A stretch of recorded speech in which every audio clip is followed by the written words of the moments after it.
गर्मी में गरीब बहू का घास और मिट्टी का जुगाड़ू ससुराल। अच्छा है कि तू सहेली से देवरानी बनकर आ रही है।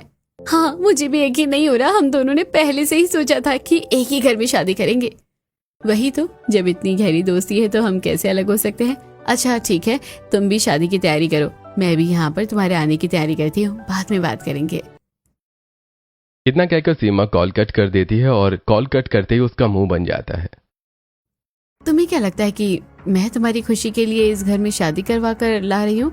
अरे अगर मुझे तेरे साथ रखना होता तो पहले ही अपने देवर से शादी करवा देती। एक बार शादी करके आ तो सही, तब पता चलेगा कि असली क्या खेल है। सीमा का असली चेहरा कुछ और ही था। उसने पायल के सामने अलग तरीके से बात की और अकेले में कुछ और ही गहरा राज छुपा रही थी। जल्दी सीमा के गहरे राज का पर्दा उठने वाला है। फिलहाल आगे बढ़ते हैं। यहाँ दोनों घरों में शादी की तैयारी धूमधाम से चल रही थी। मुझे अच्छा लग रहा है बेटा कि तुम सीमा के ही ससुराल में जा रही हो। तुम दोनों बचपन की सहेली हो और हमेशा साथ पली बड़ी हो, इसलिए हमें तुम्हारी चिंता थोड़ी कम है। हाँ बेटी, बिल्कुल। अब सीमा के ससुराल वालों को उसके घर वाले भी अच्छे से जानते हैं और फिर वहां पर तुम्हारा साथ देने के लिए तुम्हारी सबसे अच्छी सहेली भी तो होगी। इस तरह शादी का दिन नजदीक आ जाता है और पूरे रीति रिवाजों के साथ दोनों की शादी हो जाती है और शादी के बाद उनका गृह प्रवेश करवाया जाता है। पायल गृह प्रवेश करके घर के अंदर आती है। घर में आने के बाद कुछ रस्में की जाती हैं। चलो अच्छा है कि सब कुछ सुख शांति से हो गया। मुझे तो बहुत खुशी हो रही है पायल तुम्हारे इस घर में आने की। हाँ भाभी, आपकी खुशी तो अलग से ही झलक रही है। एक तरफ सब खुश थे, लेकिन शांति के चेहरे पर एक मायूसी थी और उसे कोई चिंता सता रही थी। रोहन और पायल अपने कमरे में चले जाते हैं। वहीं दूसरी तरफ शांति सीमा से कहती है, क्या तुम्हें लगता है कि तुमने बिल्कुल सही किया है सीमा? हाँ मम्मी जी, इसमें क्या परेशानी है, सब ठीक तो है। इतना कहकर सीमा भी अपने कमरे में चली जाती है। अच्छा, क्या आपने फ्लैट देख लिया है?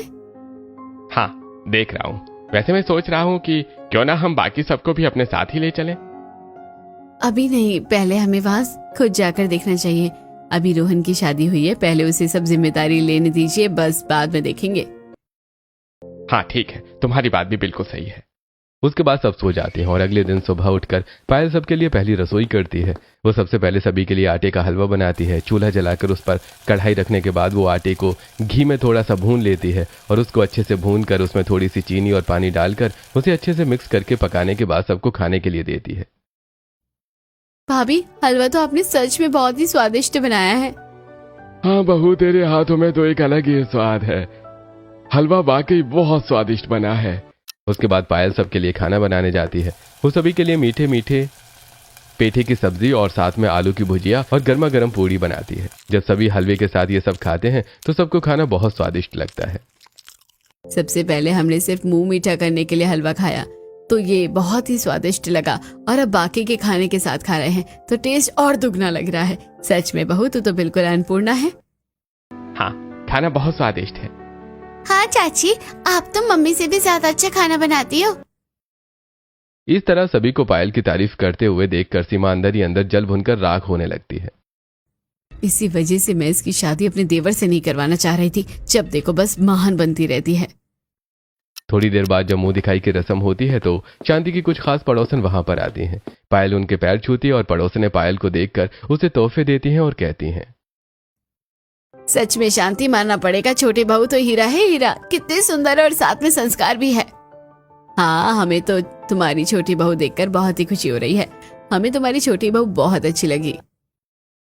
अब ये सब सुनकर जो सीमा को जलने की कसर थोड़ी बहुत बची थी, वो बची कुची कसर भी अब पूरी हो जाती है। जहाँ देखो बस हर कोई इसी की तारीफ करता रहता है, इसलिए मैं नहीं चाहती कि कभी भी इसके साथ मैं सेम घर में रहूं, क्योंकि जब भी देखो हर जगह सबका ध्यान अपनी तरफ खींचने में लगी रहती है। इस तरह दिन बीत जाते हैं। एक दिन जब पायल और सीमा दोनों साथ में बैठकर खाना बना रही थी। कितनी ज्यादा गर्मी हो रही है। गर्मी तो अब बस बढ़ती जा रही है। इस गर्मी की वजह से तो हम बहुत परेशान हो जाएंगे। हाँ, गर्मी का कहर तो सच में बहुत बढ़ रहा है। इस गर्मी की वजह से हमेशा दिमाग भी गर्म रहता है, लेकिन मुझे खुशी है कि हम दोनों अब एक ही घर में हैं। पायल को तो खुशी हो रही थी, लेकिन अभी वो नहीं जानती थी कि एक मुसीबत उसका इंतजार कर रही है। 2 दिन बाद घर के बाहर एक टेम्पो आता है और उसके अंदर घर का मेन सामान लोड हो रहा था। अरे अरे, ये पुराना कूलर नहीं, वो नया कूलर रख दो। जी ठीक है। सीमा सारा सामान टेम्पो में लोड करवा लेती है। मुझे बिल्कुल अच्छा नहीं लग रहा सीमा कि तुम यहाँ से जा रही हो। मैं तो बिल की हमेशा साथ रहना चाहती हूँ। हे भगवान, ये कितना बोलती रहती है, बिल्कुल हाथ मुंह धोकर पीछे पड़ जाती है। बस जल्दी से यहाँ से जाऊं तो पीछा छूटे इससे मेरा। हाँ बिल्कुल, अगर सब साथ रहते हैं तो ज्यादा अच्छा होता है। मम्मी जी, आप तो अच्छे से जानती हैं कि हम यहाँ से जाकर खुश नहीं हैं, लेकिन अब इनकी नौकरी इतनी दूर हो गई है, इसी वजह से जाना तो पड़ेगा ही। इतना कहकर सीमा वहां से चली जाती है और अब घर में कम सदस्य रह जाते हैं। लेकिन अब पायल के लिए सिर्फ यही एक परेशानी नहीं थी, उसके लिए बल्कि एक और बड़ी चुनौती थी। आज दोपहर में फिर से रोहन जॉब से घर वापस आता है। वो कमरे में कपड़े बदलकर बिस्तर पर लेटा था, तब पायल वहां जाती है। आज आप ऑफिस से जल्दी घर आ गए? क्या आप हाफ डे लेकर आए हैं? अरे मुझे हाफ डे लेने की क्या जरूरत है, मैं तो सीधा नौकरी छोड़कर आया हूँ। यह बात सुनते ही पायल के पांव तले जमीन खिसक जाती है और वो परेशान होकर कहती है, क्या कहा? आपने नौकरी छोड़ दी? लेकिन आपने ऐसा क्यों किया? आपने इस एक हफ्ते के अंदर ये दूसरी नौकरी छोड़ी है। अगर आप ऐसा करोगे तो घर का खर्चा कैसे चलेगा? देखो, घर का खर्च को चलाना मेरी जिम्मेदारी नहीं है, ये सब तो भैया अपने आप देख लेंगे। लेकिन मैं किसी के यहाँ नौकरी नहीं कर सकता। जब देखो मुझे ऑर्डर मारते हैं। मैं तो अपना खुद का बिजनेस करना चाहता हूँ। मुझे तो अपना खुद का बिजनेस चाहिए और मैं अपनी मनमर्जी का मालिक बनूंगा। यह बात सुनकर पायल को गुस्सा आ जाता है। भैया पहले ही कितनी मेहनत कर रहे हैं और अब वो लोग फ्लैट में चले गए हैं, वहां पर उन्हें उसका होम लोन भी भरना है। अब भैया कब तक कमाकर ऐसे हमें देते रहेंगे? अब आपको भी कुछ करना चाहिए। सिर्फ इस रीजन की वजह से आप नौकरी नहीं छोड़ सकते, वरना घर में खाने के लाले पड़ जाएंगे। देखो, मुझे ज्यादा शिक्षा देने की जरूरत नहीं है, समझी ना। तुम्हें इस घर में आए हुए अभी सिर्फ 10 दिन हुए हैं, लेकिन तुम्हें नहीं पता ये घर ऐसा नहीं है, काफी अलग है। यहाँ सब चीज का इंतजाम हो जाता है। अब तुम जाओ यहाँ से और मुझे आराम करने दो और अपनी अगली इन्वेस्टमेंट के बारे में सोचने दो कि मुझे कौन सी शेयर मार्केट में इन्वेस्ट करना चाहिए।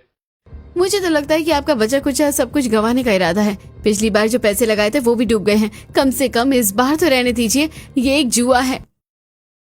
लेकिन रोहन कहाँ पायल के समझाने से मानने वाला था। एक तरफ घर में राशन खत्म होने वाला था और वहीं दूसरी तरफ रोहन की लापरवाही।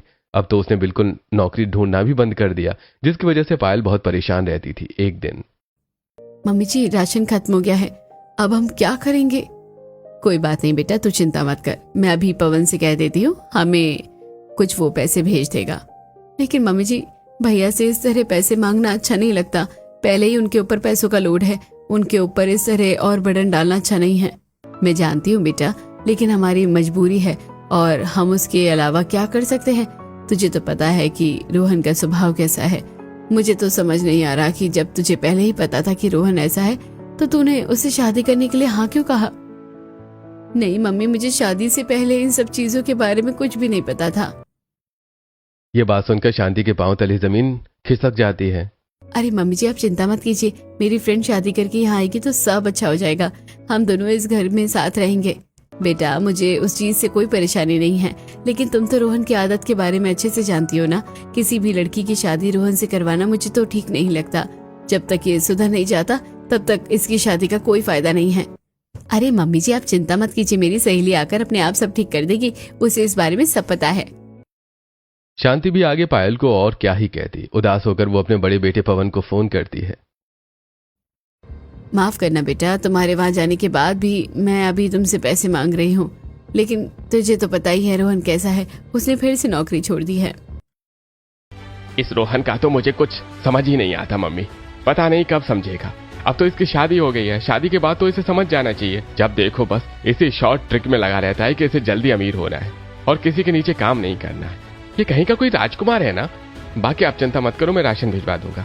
इस चीज के लिए कभी भी आपको चिंता करने की जरूरत नहीं है, आखिर आप मेरा परिवार है। शांति का बड़ा बेटा पवन बहुत ही लायक था और वहीं दूसरी तरफ उसका छोटा बेटा रोहन बिल्कुल नालायक था। आज पवन राशन की दुकान से कुछ राशन घर पहुंचा देता है, लेकिन पायल को यह भी बिल्कुल भी अच्छा नहीं लग रहा था। इसलिए उसने ऑनलाइन काफी सारी कंपनी में अपना रेज्यूमे सेंड किया। दूसरी तरफ घर में इतनी गर्मी, सीमा अपने साथ सारा सामान ले गई थी और घर में सिर्फ अब एक कूलर ही बचा था, इसलिए सब साथ में सोते थे। आजकल ये कूलर की हवा भी फेल होने लगी है। सच में यहां तक बिल्कुल हवा ही नहीं आ रही है। अरे तो भैया को बोल दो ना कि हमें नया कूलर लाकर दे देंगे। अब क्या जिंदगी भर बुढ़ापे तक का तेरा ठेका वही लेता रहेगा? तुझे शर्म नहीं आती? तुझे भी तो कुछ कर लेना चाहिए। तो क्या हो गया? हम सब एक परिवार हैं, और अभी जो आप मुझे बेवजह डांटते रहते हैं, देखना एक दिन जब मैं बहुत अमीर हो जाऊंगा तब आप सब मुझे सैल्यूट करोगे। रोहन की ऐसी हरकतें देखकर पायल को तो बहुत गुस्सा आता था, इसलिए उसने फैसला कर लिया था कि वो नौकरी करेगी। अगले दिन शांति को वो बताती है, मम्मी जी, मुझे कंपनी ने कांटेक्ट किया है और मुझे इंटरव्यू के लिए बुलाया है, तो मैं आपसे पूछना चाहती हूँ क्या मैं नौकरी कर सकती हूँ? बेटा, तुझे इतना परेशान होने की जरूरत नहीं है, अभी तेरी नई नई शादी हुई है और तू आते ही काम करेगी। अब मम्मी जी, रोहन जी तो काम नहीं कर रहे तो किसी न किसी को तो करना होगा। इन्होंने किसी से पैसे उधार लिए हैं। कल उस आदमी का भी इनके पास फोन आया था, इसलिए मुझे लगता है कि किसी एक को तो काम करना जरूरी ही है। शांति को भी मजबूरन न चाहते हुए भी हाँ करना पड़ता है, और अब पायल इंटरव्यू के लिए जाती है। देखिए, आपकी नॉलेज तो बहुत अच्छी है, यानी आपने पहले 1 साल कंपनी में काम किया, लेकिन उसके बाद गैप क्यों आ गया?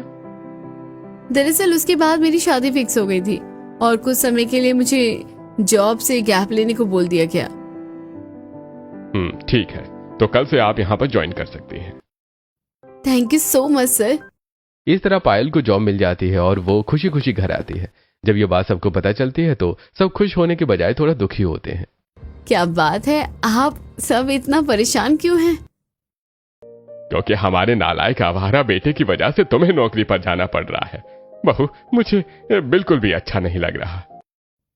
कोई बात नहीं पापा जी, मुझे पूरा यकीन है कि एक दिन उन्हें सब समझ आएगा, लेकिन तब तक हमें भी तो कुछ करना चाहिए। वहीं गर्मी से सबकी हालत खराब थी और निधि जब पानी पीती है तो एक तो पहले घर में फ्रिज था, सीमा भाभी फ्रिज भी ले गई, अब तो ठंडा पानी भी नहीं मिलता। तुझे कहा तो था बर्फ खरीद कर ले आ, माँ लाती तो तब जब पैसे होते।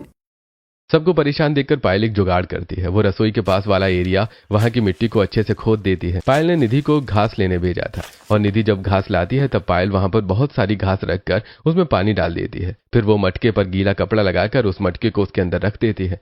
थोड़ी देर बाद पानी ठंडा हो जाता है। भाभी, आपने कितना अच्छा जुगाड़ किया है। हाँ, पानी बिल्कुल ठंडा हो गया। अब इस तरह पायल जॉब करना शुरू कर देती है, लेकिन इतनी गर्मी में सुबह घर का काम करके जाने के बाद और ऑफिस से पूरा काम करके घर आकर काम करने में पायल की हालत खराब हो रही थी। इसीलिए रमेश, शांति और निधि सब उसकी मदद करते हैं।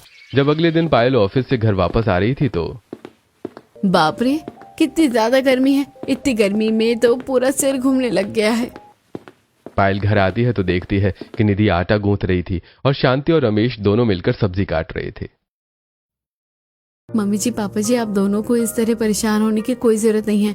मैंने कितनी बार कहा है कि ये काम मैं खुद कर लूंगी। क्यों बेटा, अगर हम मदद कर देंगे तो कुछ गलत हो जाएगा? नहीं ना, तू इतनी मेहनत से बाहर से काम करके आती है तो क्या हम तेरे लिए इतना भी नहीं कर सकते?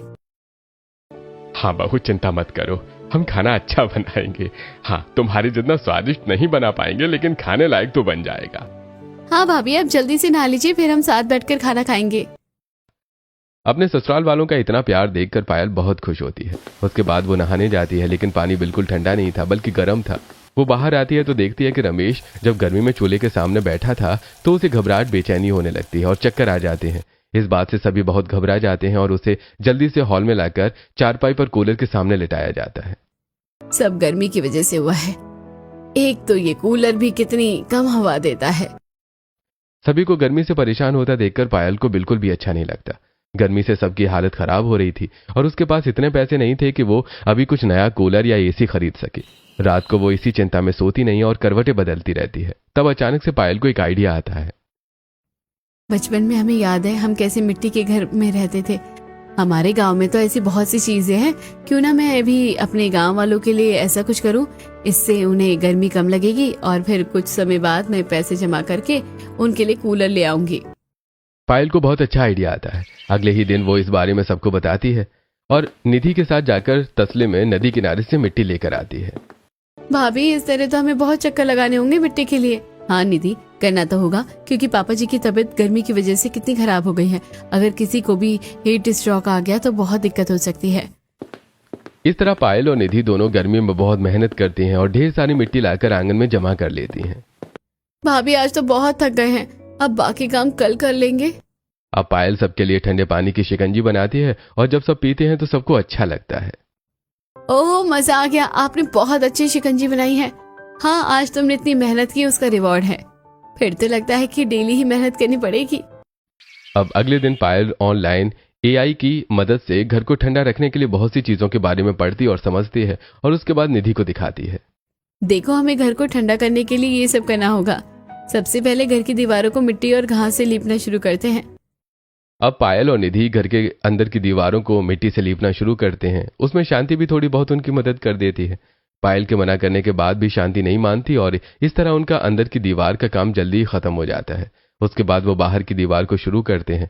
बाहर की दीवार को वो 3-3 बार कोट लगाते हैं। शाम तक वो बहुत थक जाते हैं। हालांकि काम बहुत थकाने वाला था, लेकिन आज ही कितनी ज्यादा राहत मिल रही है। हाँ, कमरा काफी ठंडा लग रहा है। उसके बाद अगले दिन वो फिर से काम शुरू करते हैं और पायल ने कुछ दिनों के लिए ऑफिस से छुट्टी ली थी। मैं जानती हूँ ये काम बहुत थकान वाला है, लेकिन हमें जल्दी ही काम खत्म करना होगा क्योंकि मुझे वापस ऑफिस भी जाना है। ज्यादा दिन छुट्टी भी नहीं ले सकती हूँ। इस तरह पायल अपने ससुराल वालों के साथ मिलकर आज छत को ठीक करती है। वो सबसे पहले उसके ऊपर मिट्टी की अच्छी खासी लेयर लगाती है और उसके बाद उसे घास से कवर कर देती है। घास से कवर करने के बाद पायल उसके ऊपर बहुत सारे पानी डाल देती है, जिसकी वजह से नीचे तक ठंडक आती है। अब आज वो खिड़की और दरवाजे का काम करते हैं। वो लोहे वाली खिड़की निकालने के बाद वहां पर मिट्टी से खिड़की को बंद करना शुरू करती है और उसके अंदर काफी बड़े बड़े होल कर देती है। भाभी, ऐसा स्ट्रक्चर तो मैंने पहले जमाने के किले और महलों में देखा था। हाँ निधि, ये पुरानी तकनीक है, इससे घर ठंडा होता है। अभी हम बाहर जाकर छोटी छोटी मिट्टी की दीवार और बनाएंगे, उसके बीच में स्पेस छोड़ेंगे। अब पायल और निधि दोनों बाहर आती हैं और घर की दीवार से थोड़ी सी स्पेस की दूरी पर वो मिट्टी की एक और दीवार बनाती हैं, लेकिन वो उसे पूरा बड़ा न करके आधी आधी दीवार बना देती हैं। वहां पर वो बहुत सारी घास डाल देती हैं। इससे जो घर का आधा हिस्सा है वो ऐसा लगेगा जैसे ये अंडरग्राउंड है। इसकी वजह से घर में बहुत ठंडक होगी, देखना। पायल और निधि ने घर के बाहर के स्पेस में आधी दीवार तक पूरी घास भर दी थी और उसे भी गीला कर दिया था। इस तरह घर का आधा हिस्सा चारों तरफ से आधा घास और मिट्टी से बनने के बाद ऐसा लगता है जैसे वो एरिया अब अंडरग्राउंड है। जब सब घर के अंदर आते हैं तो सबको बहुत ठंडक लगती है। बेटा, तूने कितना अच्छा जुगाड़ किया है। अब तो घर के अंदर कितना ठंडा ठंडा लग रहा है। हाँ बेटा, कोई भी हमारी बात को मजाक समझेगा, लेकिन ये तो वाकई ही बहुत कमाल का हो गया है। और तूने आधी दीवार वाला आइडिया तो बहुत अच्छा लगाया है। सच में ऐसा लग रहा है जैसे अंडरग्राउंड ठंडक वाले एरिया में आ गए हो। सच में भाभी, आपने तो जुगाड़ करके कमाल कर दिया। अब 2 दिन और लगेंगे और बहुत अच्छा जुगाड़ मैं आपको दिखाऊंगी। वो तो सबसे बेस्ट होगा। बाकी सब तो खुश हो रहे थे, लेकिन रोहन वहां आकर मुंह बनाता है। क्या ये इन सब चीजों में इतनी मेहनत करके टाइम वेस्ट कर रहे हो? भैया को ही बोल देना चाहिए था। तू तो एकदम आवारा है। तुझे खुद तो कुछ काम करना नहीं, बस दूसरों के भरोसे बैठना है। हर कोई रोहन को डांटता ही था, लेकिन उसे कोई असर नहीं पड़ रहा था। वहीं दूसरी तरफ, क्यों ना हम सबके लिए एक फ्रिज और कूलर खरीद कर दे दें? कोई जरूरत नहीं है। अब अगर आप भी उनकी सारी इच्छा पूरी करोगे तो रोहन कैसे सुधरेगा? फिर उसे कभी समय और पैसों की कीमत पता नहीं चलेगी। आपको उसे बिगाड़ना नहीं चाहिए, सुधारना चाहिए। तुम सही कह रही हो। अगर किसी को सब चीज मिल जाती है तो वो फिर कुछ नहीं करेगा। ठीक है, कुछ दिन करके देखते हैं। सीमा ने जलन में ऐसा कहा था और पवन ने रोहन की भलाई के लिए। वहीं दूसरी तरफ आज पायल घर के बाहर की तरफ मिट्टी से दीवारें और ऊपर घास और डंडे से छत तैयार कर देती है, लेकिन साथ में उसके आगे बहुत बड़ा सा छज्जा निकाल देती है। यानी बाथरूम की छत सिर्फ उसकी 4 दीवारों तक सीमित नहीं रहती, बल्कि बहुत आगे तक आ जाती है, जिससे उस एरिया में छांव रहती है। ऐसा ही पायल आज घर की छत के साथ करती है और उनकी छत भी वो बहुत आगे तक बाहर निकालकर उसका छज्जा बना देती है। इस तरह तो हमारा आंगन भी ठंडा रहेगा। अब पायल पूरे आंगन में अच्छे से घास डाल देती है और वहां पर घास उगा देती है। मम्मी जी, जब पूरे आंगन में घास उग जाएगी तो हम ये ऊपर से डाली हुई घास को हटा देंगे। उसके बाद पायल एक लकड़ी का रेक्टेंगल बॉर्डर बनाती है और उसके बीच में बहुत सारी घास से उसे कवर कर देती है।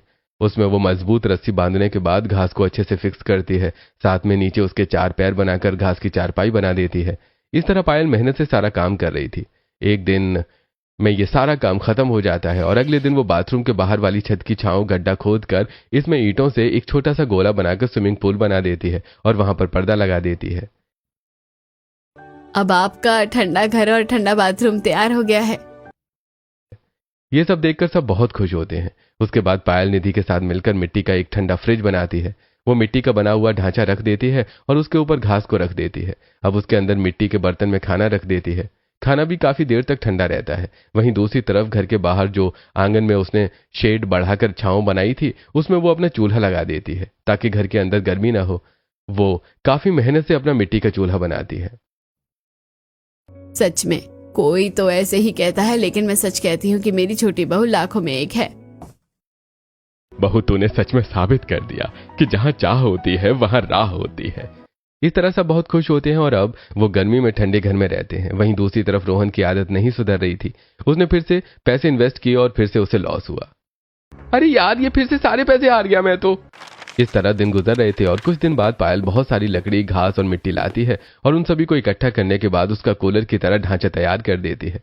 अब वो निधि के साथ कबाड़ी की दुकान पर जाती है। बहन जी, मोटर बिल्कुल ठीक है, इसे आप चला सकती हैं। ठीक है भैया, आप हमें ये मोटर दे दीजिए। पायल मोटर लेकर घर आ जाती है और उसके अंदर अच्छे से मोटर को फिक्स करवा देती है। पायल ने उसके अंदर बहुत सारी ठंडी घास डाली थी, जिसकी वजह से वो कूलर बेहद ठंडी हवा दे रहा था। अरे आज रात को तो इस कूलर के नीचे सोने में बड़ा मजा आने वाला है। तूने बहुत अच्छा किया बेटा कूलर बनाकर। हमारे पुराने वाले कूलर की मोटर सच में खराब हो गई थी, क्योंकि उसके अंदर से तो हवा आनी बंद हो रही थी। बहुत कम हवा आती थी। भाभी, आपने तो इतने सारे जुगाड़ करके सच में कमाल कर दिया। इस तरह सब खुश हो रहे थे। जब अगले दिन सीमा और पवन दोनों वहां जाकर ये सब देखते हैं तो उनको भी काफी हैरानी होती है। और पिंकी तो वो छोटा सा स्विमिंग पूल देखकर बहुत खुश हो जाती है। वो उसके अंदर निधि के साथ ठंडे पानी में नहाती है। बुआ, ये तो कितना सुंदर है और अच्छा है। हमारे घर में स्विमिंग पूल भी है। हाँ बेटा, सब कुछ तुम्हारी चाची ने किया है। पवन भी ये सब देखकर हैरान था। बेटा, सब कुछ छोटी बहू ने किया है। वो हमें गर्मी में परेशान देखकर खुद परेशान हो रही थी, इसलिए उसने सिर्फ हमारे लिए इतनी मेहनत की। सच में पायल बहू का कुछ कहना नहीं। अब तो नौकरी भी करती है सिर्फ घर को चलाने के लिए। हमारी छोटी बहू ने कितना कुछ किया है। सब पायल की तारीफ कर रहे थे और सीमा जल भुनकर राख हो रही थी, लेकिन पवन को बुरा लगता है। मम्मी पापा, अगर इतनी कंडीशन खराब थी तो आपको मुझे बताना चाहिए था। बेचारी पायल को भी कितना ज्यादा परेशान होना पड़ा। मैं यहाँ से चला गया, इसका मतलब ये नहीं है कि आप मुझसे बातें छुपाएंगे। नहीं बेटा, हम तो तुझे बताना चाहते थे, लेकिन पायल बहू ने मना किया कि अभी तुझे परेशान नहीं करना चाहिए। तेरे ऊपर भी अभी लोन का और बाकी सब खर्चों का भार है। पायल ने कहा है कि हमें हर परिस्थिति का सामना करना आना चाहिए और हार नहीं माननी चाहिए। सच में बहू के जज्बे को सलाम है। इस तरह सब पायल की तारीफ कर रहे थे। हालांकि घर में अभी कुछ अच्छा भी होने वाला था और साथ में बहुत बुरा भी। कुछ दिन बाद पायल सबको बताती है कि वो मां बनने वाली है, तो इसकी खुशी सबको हो रही थी, लेकिन साथ में रोहन को भी इसकी खुशी थी। हाँ पायल, मुझे बहुत खुशी है। फिर तो मैं अपने बच्चों के लिए और मेहनत करूंगा और जल्दी अमीर होकर उसे बहुत अच्छी जिंदगी दूंगा। मैं तो बस आपसे इतना कहना चाहूंगी कि हम शॉर्टकट की बजाय अगर अच्छे से चले तो हमारी जिंदगी अच्छी हो सकती है, क्योंकि ऐसे में बहुत लॉस हो रहा है। लेकिन रोहन कहाँ समझने वाला था। अगले दिन उसने जिस आदमी से कर्जा लिया था वो आदमी अपने साथ कुछ आदमियों को लेकर वहां आता है। अरे भाई, मेरा पैसा तूने अब तक नहीं दिया। तुझे क्या लगा तू हमारे फोन नहीं उठाएगा तो हम तुझे छोड़ देंगे? अरे नहीं, ऐसा नहीं है। मैं तो बस पैसों का इंतजाम कर रहा था। आप मुझे छोड़ दीजिए। अरे इनके घर से जितना भी सामान है सब उठा लो।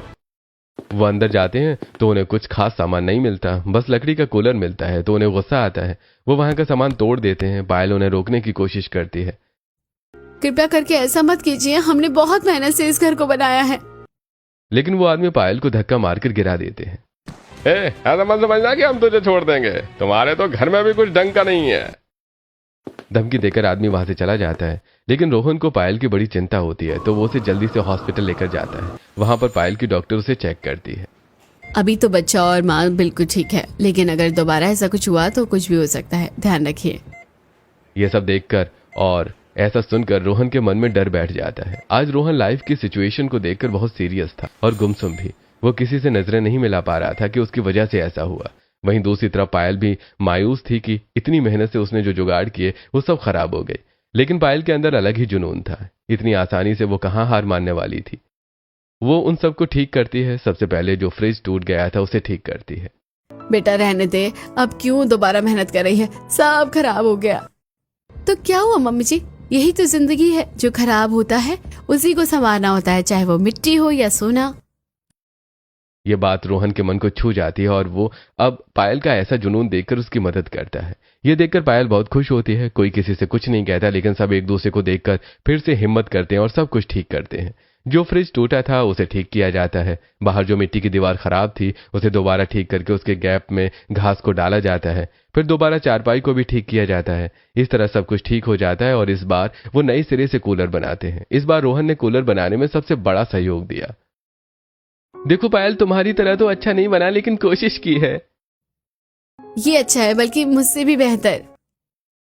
इस तरह सब मेहनत करते हैं और फिर से सभी जुगाड़ करके घर को पहले की तरह कर दिया जाता है। जब ये बात पवन को पता चलती है तो ये सब गलत हुआ, हमें आज ही वहां जाना है और सबके लिए हम सामान खरीद कर देंगे। और मैं तो सोच रहा हूं कि उन्हें यहां ले आता हूं, जो भी कर्ज है मैं चुका दूंगा, एक और लोन ले लूंगा। ये बात सुनकर सीमा भड़क जाती है। अब कब तक उनके लिए करेंगे? हमने क्या ठेका लिया है उनका 7 जन्म तक का? उनके लिए हम कुछ नहीं करेंगे, वो खुद से करेंगे। वाह, तुमने बहुत अच्छी बात कही। आज समझ आ रहा है कि तुम भले के लिए नहीं बल्कि तुम्हारे अंदर जहर है, इसलिए तुम मुझे मेरे घर वालों को कुछ भी देने से मना करती थी। लेकिन याद रखना, वो मेरा परिवार है, मैं उन्हें मुसीबत में नहीं छोड़ूंगा। तुमसे अच्छी तो पायल है जिसने घर के लिए कितनी मेहनत की है। जब देखो हर कोई बस पायल पायल ही करता रहता है। बचपन में भी हर कोई मुझसे ज्यादा उसकी तारीफ करता था। वो ज्यादा सुंदर है, वो ज्यादा अच्छी है, उसके मार्क्स भी मुझसे ज्यादा आते हैं। बस बहुत हो गया उसके लिए, मैं किसी को कुछ नहीं करने दूंगी। ये सब तुम्हारी जेलसी बोल रही है।